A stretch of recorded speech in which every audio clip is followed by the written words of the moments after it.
Boa tarde, amigos do canal Professor Papini, tudo bem com vocês? E também, amigos do canal Paulo Antônio Papini, se inscrevam em ambos, por que não? Porque esse vídeo vai para ambos os canais.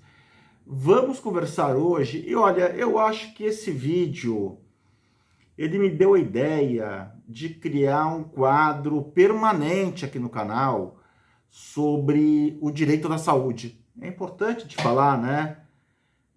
Mas é importante te falar sobre isso, porque isso é algo assim, todo mundo, em algum momento da vida, vai precisar de um tratamento de saúde, e a gente sabe que não é tão fácil assim, principalmente quando se trata do tema desse vídeo. Chama-se Medicamentos de Alto Custo e o tema 106 do STJ. Vamos lá, do que a gente está falando, meus amigos? Existem medicamentos que têm o custo de produção altíssimo. Na verdade, todo medicamento tem um custo de produção altíssimo. Tá? Já conversei com alguns médicos sobre isso, alguns funcionários executivos de farmacêuticas. Basicamente é o seguinte: uma medicação, ela tem um custo que, para ser desenvolvido, um medicamento, tem que ser feito teste com grupo controle, com placebo, aquele esquema de duplo cego, etc. Uma medicação para ser desenvolvida, ela custa algo como entre meio e 2 bilhões de dólares. Vocês não viram errado, entre meio e 2 bilhões de dólares. Então a gente está falando alguma coisa que pode variar de 2,5 a 10 bilhões de reais. Muito dinheiro. E o que vai gerenciar, o que vai definir o preço desse remédio para o público consumidor é a quantidade de pessoas que vão tomar esse remédio. Então, assim, se você tem um remédio como uma aspirina, por exemplo, que é um remédio, sei lá, que todo ser humano no planeta toma, ou quase todos, pelo menos, sei lá, algum país talvez não tenha, aspirina, Tilenol, Sorin, um monte de remédio de uso comum para a maioria das pessoas no mundo. Então você tem um custo altíssimo, mas que também é diluído por um volume altíssimo de pessoas que vão fazer uso dessa medicação mais de uma vez ao ano, etc. Então você consegue produzir um remédio com custo relativamente baixo. O problema é que você às vezes tem doenças que atingem 10, 15, 20, 30 mil pessoas no mundo. E daí você tem um custo de 2 bilhões de dólares para desenvolver um remédio para ser dividido entre 10 mil pacientes. E daí não tem mágica. Esse remédio vai custar caro. Ele vai custar caro, tá? Ele vai custar caro. Então tem remédio, tem até uma lista no meu artigo que está no IUS Brasil, e eu vou colocar depois aqui na descrição do vídeo. Mas tem até uma lista dos remédios mais caros do Brasil. Tem alguns remédios que chegam a casa, remédios para tipos específicos de câncer de pâncreas, tá? Chegam a casa de 2 milhões de dólares americanos o tratamento. Eu tô com uma cliente no escritório que o plano de saúde não quer pagar ela um tratamento medicamentoso e que custa 3,5 milhão de dólares. 3,5 milhão de dólares. É uma pequena fortuna. É uma pequena fortuna. Então essa pessoa acaba tendo que ir até o judiciário Só que acontece que os planos de saúde não querem pagar. Os planos de saúde tentam falar o seguinte: não, olha, esse remédio não está no rol da ANS, esse remédio não está no rol do SUS, esse remédio não está homologado pelo SUS. Então, logo, nós não vamos pagar. Não é previsto contratualmente que nós tenhamos que pagar por um remédio que não está homologado pelo SUS. Esse é um dos argumentos, tá? E esses remédios não estão homologados muitas vezes, porque muitas vezes tais medicamentos não têm uma comprovação plena, científica, uma evidência científica plena, inquestionável de sua eficácia. O que é?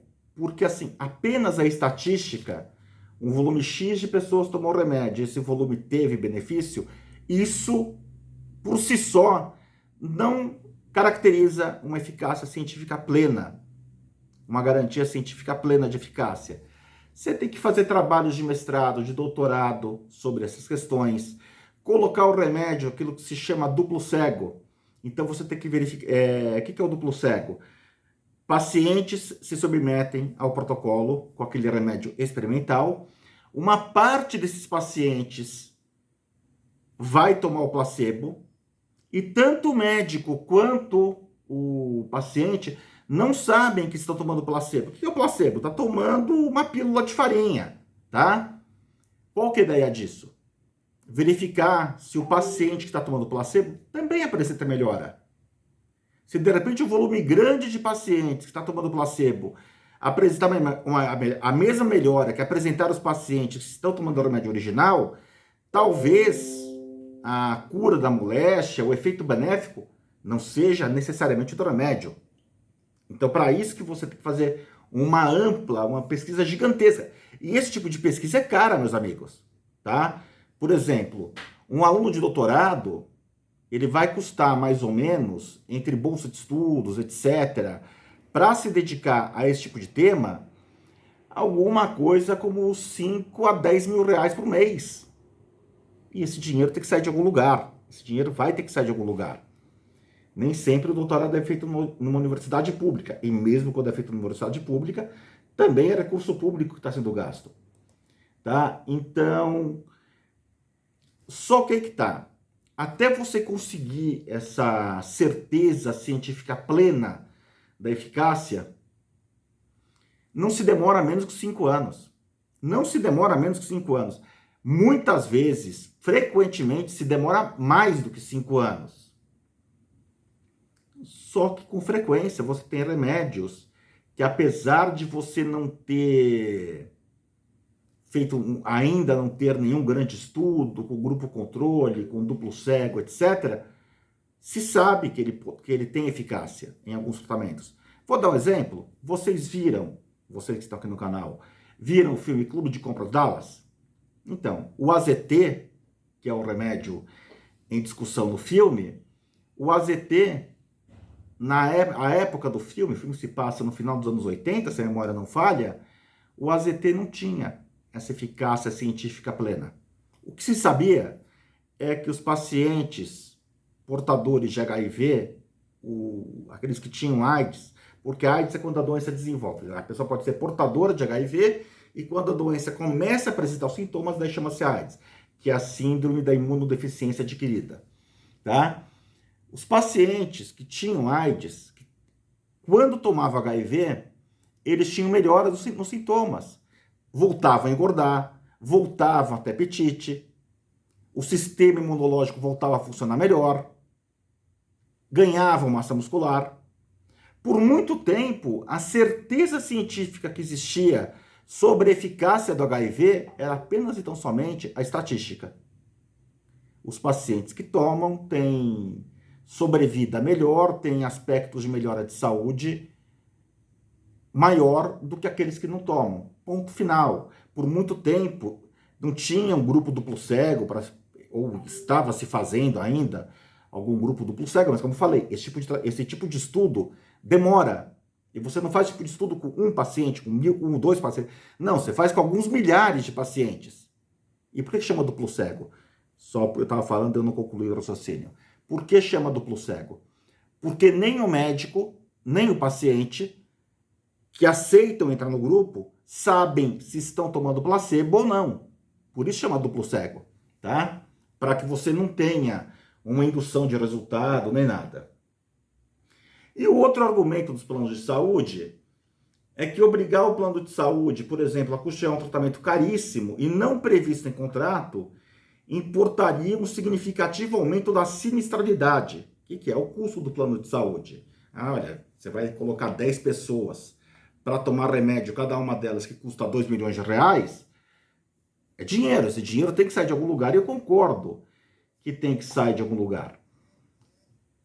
A refutação ao primeiro argumento, eu já falei. A refutação ao segundo argumento também é simples, meus amigos. Também é simples.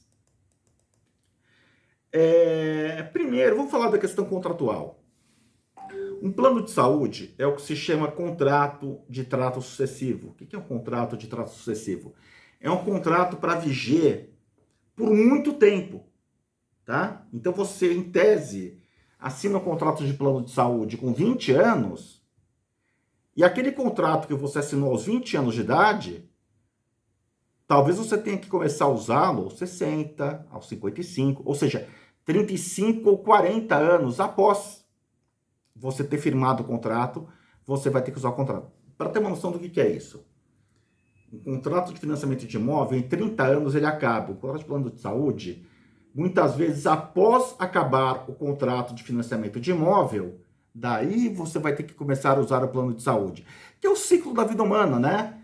Você trabalha, ganha um dinheirinho, casa, compra um apartamento com sua esposa, com seu marido, organizou a vida, tem seus filhos ou não, está com a vida mais ou menos organizada, chegou à terceira idade, aí você pega e fala, opa, agora eu vou começar a aproveitar a vida, faz uma viagem ou outra para a Europa e de repente descobre que está doente, porque você de repente acordou com 65 anos de idade, que é onde eu estarei daqui a 14 anos, você acordou com 65 anos de idade, e aquele momento da vida que o plano de saúde que você pagava desde os 20 tem que se fazer cumprir. E daí esse que é o momento. Essa que é a questão. Então, por muito tempo, o plano de saúde recebeu o dinheiro dos pacientes. E por N questões diferentes, vários dos pacientes,